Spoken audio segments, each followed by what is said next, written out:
Pernikahan adalah suatu hubungan yang sakral. Awalnya, saya menikah dengan suami saya.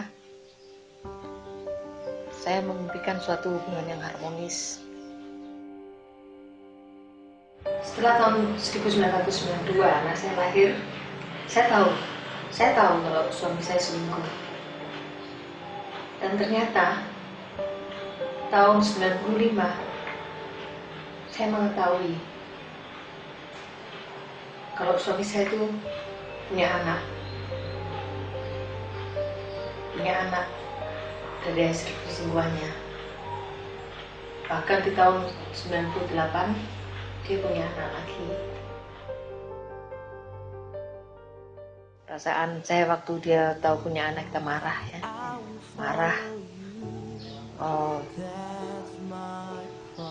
Ingin meninggalin dia, tapi saya berpikir gimana nanti perekonomian saya, gimana anak saya.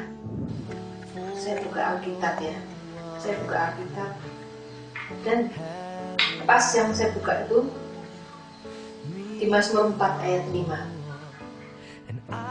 Biarlah kamu marah, tapi jangan berbuat dosa.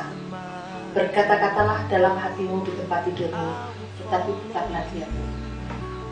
Saya menangis karena saya merasa waktu itu Tuhan benar-benar membimbing saya seperti anak pada bapaknya yang minta tolong, dan bapak itu menghibur saya. Kau boleh marah, tapi jangan berbuat dosa.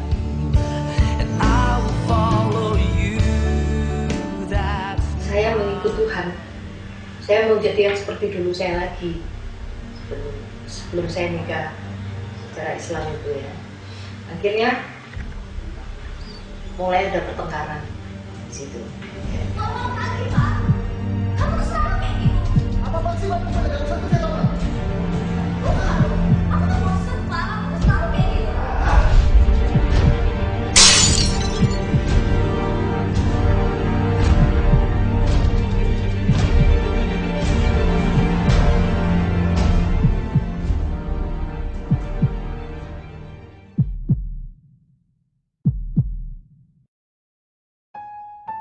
Akhirnya saya putuskan saya pisah dengan suami saya kalau anak saya menginjak kelas 3 SD.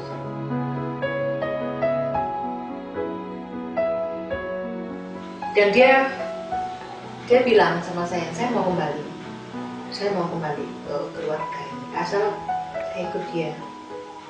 Jadi saya mengikuti agamanya dia, tapi saya tidak mau. Saya memilih lebih baik pisah sama dia daripada saya harus tinggalkan Tuhan Yesus.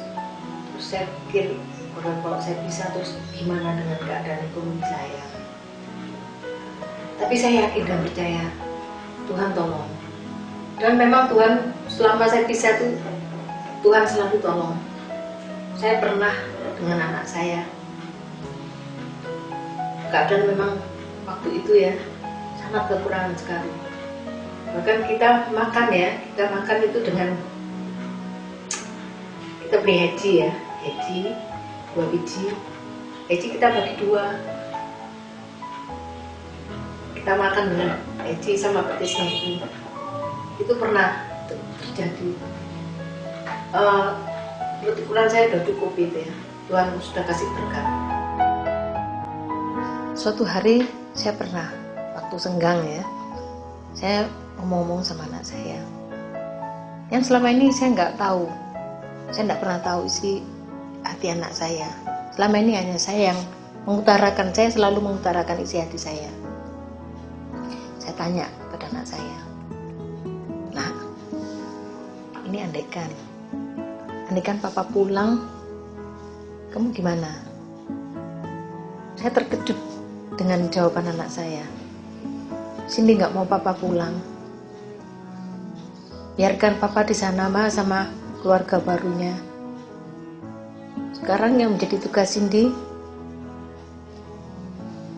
ingin membagikan mama. Saya sangat terharu dengan jawaban anak saya yang seperti itu. Saya bersyukur sama Tuhan Di saat apapun, di situasi apapun, anak saya tidak pernah mengeluh.